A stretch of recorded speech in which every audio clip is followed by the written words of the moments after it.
gentlemen, thank you very much for coming to today's dialogue. I'll just say a few things before I hand the mic back to Julian. First and foremost, let me thank everybody here for coming despite your busy schedule. And I also want to give special thanks to our close partner, the Singapore Road Safety Council. Bernard, who is the chairman of the council, is here. And Harley-Davidson, for providing us with this magnificent space and their generosity for making this dialogue happen. I'm also very happy to see a wide range of road users today. I was looking at the guest list. We have about 80 plus of you guys, but it ranges from the media to the Bikers Association to PSA, which is a port, but they have a big group of workers who ride to work daily. We have the Riders Association as well, and other stakeholders who are here today with us.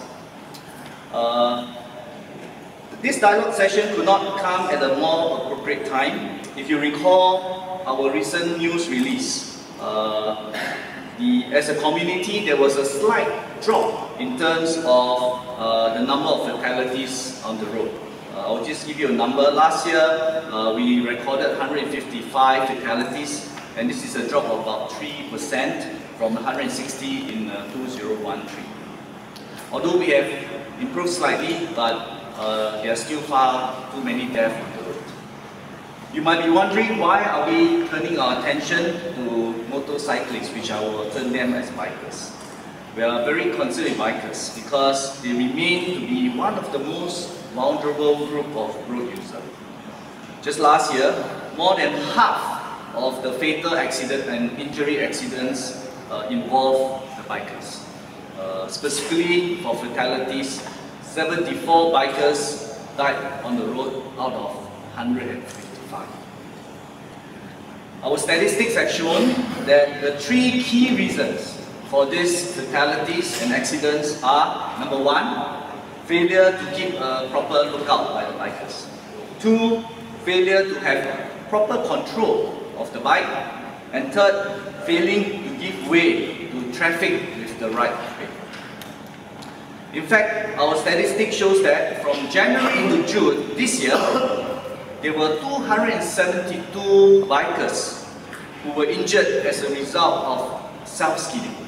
That means, for some reason, they didn't manage to have proper control of vehicle and it is self-skidded. And this number has been increasing. When we look at the violation figures, 40% of those injuries were the result of the bikers' fault. That means the bikers themselves were at fault, which led to the accident. The other 40% were actually the fault of the other party. That means the other motorists failing to either keep a lookout for the bikers, and as a result caused injury to the bikers.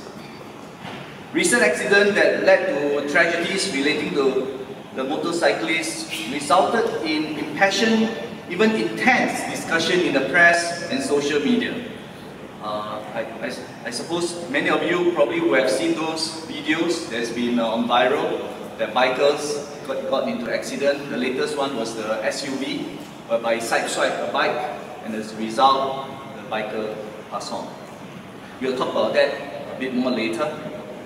Which then brings to us today, right? Our intention of holding this dialogue session is to provide a platform whereby the community, all of us, can come together, look at the situation and ask ourselves, ultimately, who's responsible for our own safety? It's also a good opportunity to ask, can we contribute towards the safety of others through our attitudes and through our action? It's actually quite a strange phenomenon.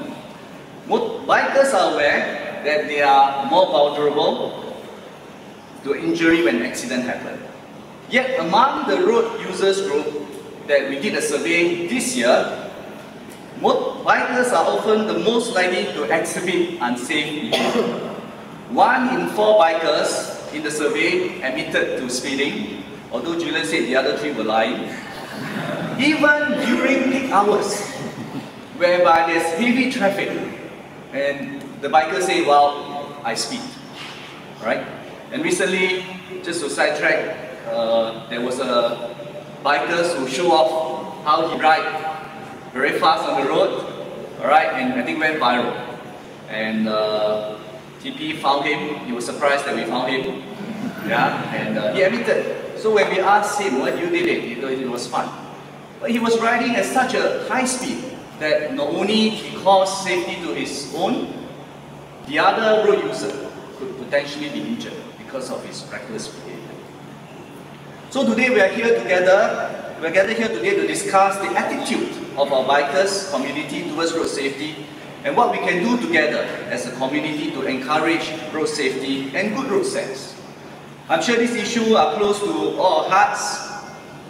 So let us take this opportunity today to talk about these concerns that we have and to also be open-minded to hear the opinions of the views of the other road user. And I would strongly encourage you, alright, to speak up and voice your concerns, as well as if you have any good ideas that we can work together to make the road safer. Traffic police will bring back the discussion today and including any proposal that come forward, and we will factor that into our policy consideration and make action plans to make the road safer for all. I'd just like to remind everybody today's session is not about fault finding, it's not about bikers blaming the other road user, but it's to come together to have an earnest discussion because the road concerns all of us. So therein lies the main question. What can we do as a community to look out for each other to stay safe? With that, I'll pass the mic over to Julian. Thank you.